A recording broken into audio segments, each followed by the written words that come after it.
A Pata do Macaco, de William V. Mark Jacobs. A história gira em torno de uma família que adquire uma pata de macaco encantada que concede desejos, mas a um terrível custo. Inscreva-se no canal e ative o sininho para não perder nenhuma história. Curta, comente e compartilhe. Sua participação nos ajuda a continuar dando voz às grandes obras. Agora, vamos ao conto. A Pata do Macaco. Lá fora, a noite estava fria e úmida, mas, na pequena sala de Laburnum-Villa, os postigos estavam cerrados e o fogo ardia intensamente. Pai e filho jogavam xadrez. O primeiro tinha ideias próprias sobre o jogo que envolviam mudanças radicais, colocando o rei em tão graves e desnecessários perigos que provocava comentários até mesmo da grisalha senhora que tricotava placidamente junto à lareira. Escute o vento, disse o Sr. White que, percebendo tarde demais que cometera um erro fatal, cuidava benevolamente para que o filho não o percebesse. Estou ouvindo, disse o último, examinado impiedosamente o tabuleiro, ao estender a mão. Cheque. Não creio que ele venha esta noite, disse o pai, com a mão apousada sobre o tabuleiro. Mate. Replicou o filho. Este é o lado ruim de viver em um lugar tão remoto, o Sr. White vociferou, com uma súbita e inesperada violência. De todos os lugares terríveis, distantes e lamacentos para se morar, este é o pior. O caminho é um lamaçal e a estrada é uma torrente. Não sei o que essa gente está pensando. Somente porque há apenas 2 casas na estrada, eles não encontram motivo por que se importar. Não se preocupe, querido, disse, conciliatória, a mulher. Da próxima vez, talvez você vença a partida. O Sr. White ergueu os olhos bruscamente, a tempo de interceptar um olhar de cumplicidade entre mãe e filho. As palavras morreram em seus lábios e ele escondeu um sorriso de culpa sob a barba fina e grisalha. Aí vem ele, disse Herbert White, quando o portão bateu barulhentamente e passos pesados se aproximaram da porta. O velho levantou-se com uma pressa hospitaleira. Ouviram-no cumprimentar o visitante, que retribuiu o cumprimento. A senhora White tossiu delicadamente quando o marido entrou na sala, seguido por um homem alto e corpulento, de olhos pequenos e face avermelhada. Major Morris, disse ele, apresentando-o. O major apertou as mãos, e sentando-se no lugar oferecido, junto à lareira, observou satisfeito o anfitrião trazer uísque e copos, e pôr uma pequena chaleira de cobre no fogo. Ao terceiro copo, os seus olhos tornaram-se mais brilhantes e ele começou a falar. O pequeno círculo familiar contemplava com vívido interesse este visitante de lugares distantes, enquanto ele impertigava os largos ombros na cadeira e falava de paisagens excêntricas e feitos audazes, de guerras, epidemias e povos estranhos. 21 anos nisto, disse o Sr. White, voltando-se para a mulher e o filho. Quando ele partiu, era um simples moço de armazém. Agora, olhem só para ele. Ele não parece ter se saído mal, disse a Sra. White, educadamente. Eu gostaria de visitar a Índia, disse o velho. Somente para conhecer um pouco, você sabe. Aqui, você estará melhor, disse o major, sacudindo a cabeça.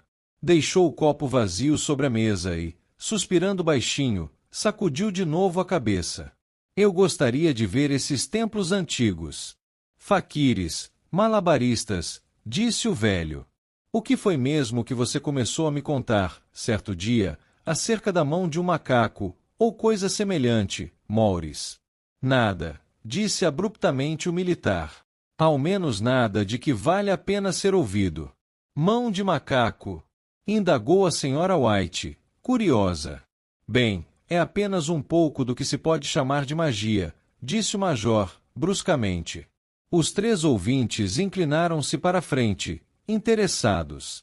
Distraidamente, o visitante levou aos lábios o copo vazio e, em seguida, baixou novamente. O anfitrião tornou a enchê-lo. Vejam, disse o major, mexendo no bolso. É apenas uma pequena mão, comum, mumificada. Ele tirou algo do bolso e exibiu aos presentes. A Sra. White recuou com um esgar. Seu filho, porém, examinou a mão mumificada com curiosidade. Mas o que é que há de especial nela? Perguntou o Sr. White, que a tomou da mão do filho e, depois de examiná-la, deitou-a sobre a mesa. Sobre ela, um velho faquir lançou um encanto, disse o major. Um homem muito santo. Queria ele demonstrar que o destino determina a vida das pessoas e aqueles que nele interferem o fazem para sua ruína. Ele lançou sobre essa mão um feitiço para que 3 diferentes pessoas pudessem formular 3 distintos pedidos. O major falou de uma maneira tão impressionante que os seus ouvintes sentiram suas risadas soarem um tanto abaladas. Bem, então por que o senhor não faz os seus 3 pedidos? Indagou, astuciosamente, Herbert White. O militar olhou para ele como as pessoas maduras costumam olhar para a juventude presunçosa. Eu já os fiz, disse calmamente o major, e o seu rosto maculado empalideceu. E os 3 pedidos formulados foram realmente atendidos? Perguntou a senhora White. Foram, respondeu o major, e o copo chocou-se contra seus fortes dentes. E ninguém mais renovou os pedidos? Perguntou a velha senhora. A primeira pessoa teve, sim, os seus desejos satisfeitos, respondeu. Eu não sei quais foram os 2 primeiros pedidos. Mas o terceiro desejo foi a morte. Foi dessa maneira que eu obtive a mão do macaco. Sua entonação era tão solene que o silêncio caiu sobre o grupo. Se você conseguiu realizar todos os 3 pedidos, Maurice, a mão não lhe serve mais para nada, disse, por fim, velho homem. Por que, então, a conserva? O militar abanou a cabeça. Por simples capricho, creio eu, disse ele, lentamente. Se pudesse fazer mais outros 3 pedidos, indagou o velho, olhando-o fixamente, você os faria? Eu não sei, disse o outro. Eu não sei. O major tomou a mão do macaco, balançou-a entre os dedos polegar e indicador, subitamente, lançou-a ao fogo. White, com um ligeiro grito, abaixou-se e arrancou-a de lá. Melhor seria que a deixasse queimar, disse o militar, solenemente. Se você não mais a quer, disse o velho, dê-a para mim. Não, disse obstinadamente o amigo. Eu a joguei no fogo. Se você quiser ficar com ela, não me culpe pelo que vier a acontecer. Lance-a novamente no fogo, como um homem sensato. O outro sacudiu a cabeça e examinou de perto a sua nova pertença. Como é que se faz o pedido? Segure-a em sua mão direita e formule o pedido em voz alta, disse o major. Mas eu o advirto quanto às consequências. Parece as 1001 noites, disse a senhora White, levantando-se e começando a pôr a mesa. Você não acha que poderia pedir 4 pares de mãos para mim? O marido tirou o talismã do bolso e, em seguida, todos 3 caíram na gargalhada quando o major, com um olhar assustado no rosto, segurou-o pelo braço. Se quer mesmo fazer um pedido, disse ele rispidamente, deseje algo sensato. O Sr. White guardou novamente o amuleto no bolso e, arrumando as cadeiras, chamou o amigo à mesa com um aceno. Durante o jantar, o talismã foi, de certo modo, esquecido, e depois os 3 escutaram, encantados, o 2º capítulo das aventuras do militar na Índia. Se a história sobre a mão do macaco não for mais verdadeira do que as que ele nos contou, disse Herbert, quando a porta se fechou atrás do convidado, a tempo de ele apanhar o último trem, então não devemos dar muito crédito a ela. Você deu alguma coisa pela mão? Perguntou a senhora White, olhando atentamente para o marido. Uma bagatela, disse ele, corando levemente. Ele não queria receber, mas eu o fiz aceitar. E ele insistiu novamente para que eu a jogasse fora. Sem dúvida, disse Herbert, com um horror fingido, vamos ser ricos, famosos e felizes. Pai, somente de início, peça para ser um imperador, e o senhor não mais será dominado por mamãe. Ele correu em volta da mesa, perseguido por uma injuriada senhora White, armada com uma capa de poltronas. O Sr. White sacou a mão do macaco do bolso e olhou para ela com um ar de dúvida. Eu não sei o que pedir. Isto é um fato, disse ele lentamente. Parece-me que tenho tudo quanto quero. Se o senhor liquidasse o débito da casa, Ficaria muito feliz, não é mesmo?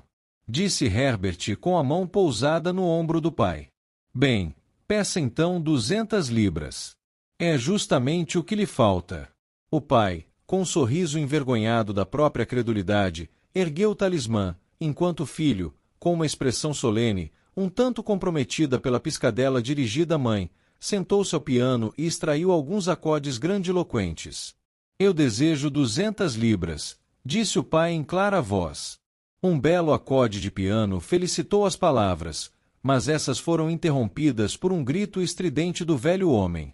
A mulher e o filho correram até ele. Ela se mexeu, disse ele, com um olhar de nojo para o objeto, que caíra ao chão. Quando eu formulei o meu pedido, ela se contorceu em minhas mãos como uma cobra. Bem, eu não estou vendo dinheiro, disse o filho, enquanto apanhava e a punha sobre a mesa. E aposto que nunca o verei. Deve ter sido imaginação sua, pai, disse a mulher, olhando ansiosamente. Não faz mal. Não houve nada. Mas, ainda assim, a coisa me abalou. Sentaram-se perto da lareira novamente, enquanto os homens terminavam de fumar os seus cachimbos. Lá fora, o vento soprava ainda mais vigorosamente. O velho sobressaltou-se ao ouvir o som de uma porta batendo no andar superior. Um silêncio estranho e deprimente abateu-se sobre todos os três, e os envolveu até que o velho casal se levantou para dormir. Espero que o senhor encontre o dinheiro enrolado em um grande saco, bem no meio da cama, disse Herbert, ao dar-lhe boa noite, e algo de terrível, agachado em cima do guarda-roupas, o espreite, enquanto o senhor embolsa o seu ganho fácil. Ele permaneceu sentado, sozinho, na escuridão. Observava o fogo fenecer e via rostos formando-se nas chamas. A última cara era tão horrível, tão simiesca, que ele a contemplou com assombro. A imagem era de uma vivacidade tal que Herbert, com um sorriso inquieto, procurou na mesa um copo d'água para jogar sobre ela. Agarrou a mão do macaco, sentindo um breve calafrio. Então, limpou a própria mão no casaco e retirou-se para a cama. Na manhã seguinte, enquanto tomava o café da manhã sob a luz do sol invernal, que pairava sob a mesa, Herbert riu de seus temores. Havia na sala um ar de prosaica rigidez que faltara na noite anterior. E a mão do macaco, enrugada e suja, atirada negligentemente sobre o aparador, não inspirava nenhuma grande crença em suas virtudes. Eu creio que todos os velhos militares são iguais, disse a senhora White. Que ideia nossa, de dar ouvidos a estas tolices! Como se pode acreditar, nos dias de hoje, em talismãs que nos concedem desejos? E se as 200 libras forem concedidas, o que de mal poderá lhe acontecer, pai? Será mal se as libras caírem do céu, bem em cima da cabeça dele, disse Herbert, frivolamente. Segundo Maurice, as coisas aconteciam com tanta naturalidade, disse o pai, que você, se o quisesse, poderia considerar uma simples coincidência. Bem, não lance mão do dinheiro antes que eu volte, disse Herbert, ao se levantar da mesa. Temo que o senhor se transforme em um homem mau e avarento, e nós tenhamos que repudiá-lo. A mãe sorriu, acompanhou até a porta e o viu afastar-se pela estrada. De volta à mesa, ela parecia divertir-se com a credulidade do marido. Mas isto não a impediu de correr à porta quando o carteiro bateu, nem de fazer referência a majores reformados beberrões, quando descobriu que o correio trouxera apenas a conta do alfaiate. Com certeza, Herbert fará outra observação irônica quando voltar, disse ela, quando se sentaram para jantar. Sem dúvida, disse o Sr. White, servindo-se de um pouco de cerveja. Mas, seja como for, a coisa se contorceu na minha mão. Juro que sim. Você imaginou que ela se mexeu, disse a Sra. White, suavemente. Eu estou dizendo que ela se mexeu, o outro replicou. Quanto a isto, não tenho dúvidas. Eu tinha acabado. O que houve? A mulher não respondeu. Ela estava observando os movimentos misteriosos de um homem do lado de fora que, olhando indeciso para a casa, parecia tentar decidir-se a entrar. Numa conexão mental com as 200 libras, ela percebeu que o estranho estava bem vestido e usava um reluzente chapéu de seda novo. Por 3 vezes, ele parou no portão e depois retrocedeu. Na 4ª tentativa, pôs a mão sobre ele e, em seguida, com uma súbita resolução, abriu-o e avançou. No mesmo momento, a Sra. White colocou a mão atrás de si, desatou apressadamente o avental e colocou esta útil peça do vestuário sob a almofada de sua cadeira. Ela conduziu o estranho, que parecia pouco à vontade, à sala. Ele a contemplou furtivamente e ouviu, com ar preocupado, a velha senhora desculpar-se pela aparência da sala e pelo casaco do marido, uma vestimenta que ele geralmente reservava ao jardim. Ela, então, esperou, tão pacientemente quanto seu sexo permitia, que ele abordasse o motivo da visita, mas ele permaneceu, a princípio, enigmaticamente calado. Pediram-me que viesse, disse ele finalmente. Abaixou-se e extraiu um pedaço de algodão da calça. Eu venho da parte de Mal e Megins. A velha senhora teve um sobressalto. Aconteceu alguma coisa? Ela perguntou, ofegante. Aconteceu alguma coisa a Herbert? O que foi? O que foi? O marido se interpôs. Espere, mãe, disse ele rapidamente. Sente-se e não tire conclusões precipitadas. Certamente, o senhor não nos trouxe más notícias, não é mesmo? Disse o velho, olhando o outro, ansiosamente. Eu sinto muito, começou o visitante. Ele está ferido? Interpelou a mãe. O visitante inclinou-se, assentindo. Gravemente ferido, ele disse em voz baixa. Mas já não mais sente dor. Oh, graças a Deus! Disse a senhora, apertando as mãos. Graças a Deus! Graças! Mas estacou subitamente, quando o terrível significado daquela afirmativa desmoronou sobre ela. Ela viu a confirmação de seus temores no rosto esquivo do outro. Então prendeu a respiração e, voltando-se para o pouco arguto marido, pôs a mão trêmula sobre ele. Houve um longo silêncio. Ele foi apanhado pela máquina, disse finalmente o visitante, em voz baixa. Apanhado pela máquina, repetiu, aturdido, o Sr. White. Ele se sentou, olhando fixamente pela janela e, tomando a mão da mulher entre as suas, apertou-a, como costumava fazer nos tempos de namorados, há cerca de 40 anos. Ele era o último filho que nos restava, disse ele, voltando-se para o visitante. É difícil. O outro tossiu e, levantando-se, caminhou lentamente até a janela. A empresa me pediu que lhes transmitisse os sinceros pêsames pela grande perda, disse ele, sem olhar em volta. Eu imploro que compreendam que sou apenas um empregado e apenas cumpro ordens. Não houve resposta. O rosto da senhora estava lívido, os olhos fixos, a respiração inaudível. No rosto do marido havia um olhar que o seu amigo major poderia ter ostentado em seu primeiro conflito armado. Quero dizer que a Mal e Megins se exime de qualquer responsabilidade, prosseguiu o outro. Eles não admitem qualquer responsabilidade no evento, mas, em consideração aos serviços prestados por seu filho, pretendem ofertar-lhes uma certa quantia, a título de compensação. O Sr. White largou a mão da mulher e, pondo-se de pé, dirigiu ao visitante um olhar de horror. Seus lábios secos articularam as palavras. Quanto? 200 libras, foi a resposta. Sem atinar para o grito da esposa, o velho sorriu debilmente, estendeu a mão como um homem cego e caiu desfalecido, como um fardo, no chão. No imenso cemitério novo, a umas 2 milhas de distância, os velhos sepultaram o seu morto e voltaram para casa, mergulhada na sombra e no silêncio. Tudo acabará tão rapidamente que, a princípio, eles mal se davam conta do que ocorrerá. Permaneceram em um estado de expectativa, como se algo mais estivesse por acontecer, algo que lhes aliviasse aquele fardo, pesado demais para os seus velhos corações. Mas os dias se passaram e a expectativa deu lugar à resignação, a resignação sem esperança dos velhos, às vezes tomada erroneamente por apatia. Algumas vezes eles sequer trocavam uma palavra, pois agora não tinham mais sobre o que conversar, e os dias eram longos e tediosos.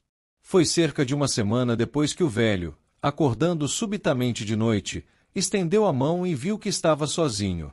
O quarto estava escuro e o som de um choro lastimoso vinha da janela. Ele sentou-se na cama e ficou a escutar. Volte, disse ele, ternamente. Você vai sentir frio. Está mais frio para o meu filho, disse a senhora, que chorou novamente. Os sons de seus soluços desvaneceram no ouvido do marido. A cama estava quente e os seus olhos pesados de sono. Ele dormitou intermitentemente e depois caiu no sono, até ser acordado, com um sobressalto, pelo grito selvagem da mulher. A mão. Ela chorava descontroladamente. A mão do macaco. Ele se levantou, alarmado. Onde? Onde está? O que aconteceu? Ela transpôs, cambaleante, o quarto, achegando-se a ele. Eu quero a mão do macaco, ela disse em voz baixa. Você a destruiu? Ela está na sala de estar, na prateleira. Ele respondeu, surpreso. Por quê? Ela chorou e riu ao mesmo tempo e, inclinando-se, beijou-lhe o rosto. Somente agora pensei nisto, disse ela histericamente. Por que não pensei nisto antes? Por que você não pensou nisto antes? Pensar em quê? Ele inquiriu. Nos dois outros desejos, ela respondeu rapidamente. Nós só fizemos um pedido. Não acha que já foi o suficiente? Ele replicou, enraivecido. Não. Ela gritou, triunfante. Faremos mais um. Desça e a pegue logo. Deseje que o nosso garoto viva novamente. O homem sentou-se na cama e afastou os lençóis de seus membros trêmulos. Meu Deus, você está louca! Ele gritou, horrorizado. Pegue-a, disse ela, ofegante. Pegue-a depressa e faça o pedido. Oh, meu filho, meu filho!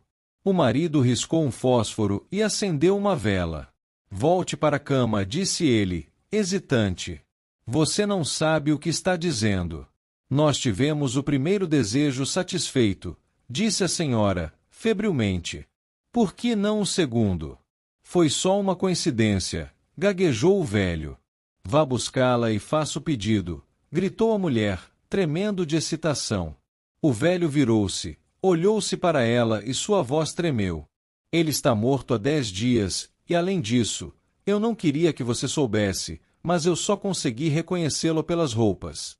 Se ele estava terrível demais para que você o visse, imagine como não estará agora. Traga-o de volta, gritou a velha senhora, e o arrastou até a porta. Você acha que tenho medo do filho que criei? Ele desceu na escuridão e tateou até a sala de estar e, depois, até a lareira. O talismã estava em seu lugar e um medo horrível de que o desejo ainda não formulado pudesse trazer de volta, em sua presença, o filho mutilado, antes que pudesse evadir-se da sala, apoderou-se dele. Prendeu a respiração ao perceber que havia perdido a direção da porta e, com a testa umedecida por um suor frio, deu a volta ao redor da mesa, encontrou a parede e tateou ao longo dela. Então se viu no corredor estreito com aquela coisa hedionda na mão. Mesmo o rosto de sua mulher parecia mudado quando ele entrou no quarto. Estava pálido e ansioso e, para o seu temor, tinha uma aparência anômala. Sentiu medo dela. Faça o pedido. Ela gritou, imperiosamente. Isto é uma tolice. Uma perversidade, ele disse, hesitante. Peça. Repetiu a mulher. Ele ergueu a mão. Desejo que o meu filho viva novamente. O talismã caiu no chão e ele olhou, amedrontado. Então afundou numa cadeira, trêmulo, enquanto a velha, com os olhos abrasados, foi até a janela e levantou a persiana.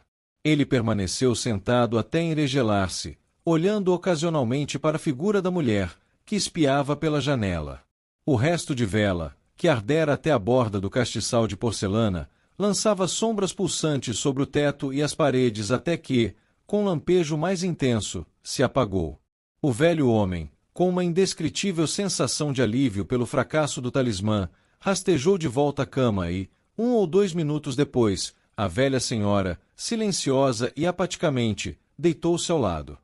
Nenhum dos dois falou. Permaneceram em silêncio, ouvindo o tic-tac do relógio. Um degrau rangeu, um rato correu, ruidosamente, a guinchar, pela parede. A escuridão era opressiva e, depois de continuar deitado por algum tempo, tomando coragem, o marido tomou uma caixa de fósforos e, acendendo um, desceu as escadas em busca de outra vela. Ao pé da escada o fósforo acabou e ele parou outro para acender. No mesmo instante, uma batida, tão silenciosa e furtiva que mal se ouvia, soou na porta da frente. Os fósforos caíram-lhe da mão.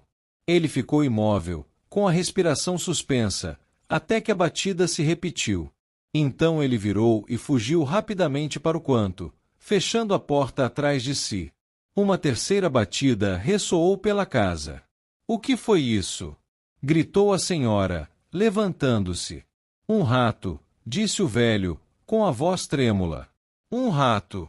Ele passou por mim na escada." A mulher sentou-se na cama e ficou escutando.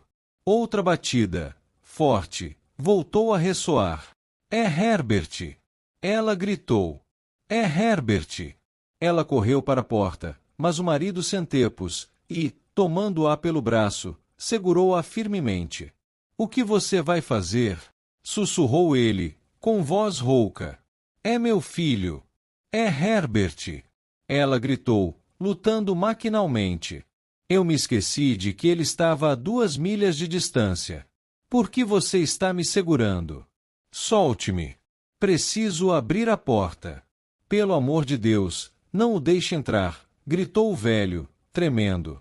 "Você está com medo de seu próprio filho." Ela gritou, debatendo-se. "Largue-me. Estou indo, Herbert. Estou indo." Houve mais uma batida e mais outra. A velha, com um súbito empurrão, soltou-se e saiu correndo do quarto. O marido seguiu-a até o patamar e, suplicante, chamou por ela, enquanto a mulher, voando, descia as escadas. Ele ouviu a corrente chacoalhar e a tranca de baixo ser deslocada lenta e rigidamente do encaixe. Então a voz da velha mulher soou, tensa e ofegante. "A tranca!" gritou alto. "Desça. Eu não consigo puxá-la." Mas o marido estava com as mãos e os joelhos no chão, tateando, procurando desesperadamente a mão do macaco. Se pelo menos ele conseguisse encontrá-la antes que aquela coisa lá fora entrasse. Batidas sucessivas reverberaram pela casa e ele ouviu arrastar de uma cadeira quando a mulher a colocou no corredor, de encontro à porta. Ele ouviu o render da tranca ao ser deslocada lentamente e no mesmo instante encontrou a mão do macaco. Desesperadamente, formulou o seu terceiro e último pedido. As batidas cessaram subitamente, embora os seus ecos ainda ressoassem pela casa. Ele ouviu a cadeira ser arrastada para trás e a porta se abrir. Um vento frio subiu até a escada e o longo e alto gemido de decepção e tristeza da mulher lhe deu coragem para correr até ela e, em seguida, até o portão. O cintilar do lampião do outro lado da rua alumiava uma estrada calma e deserta.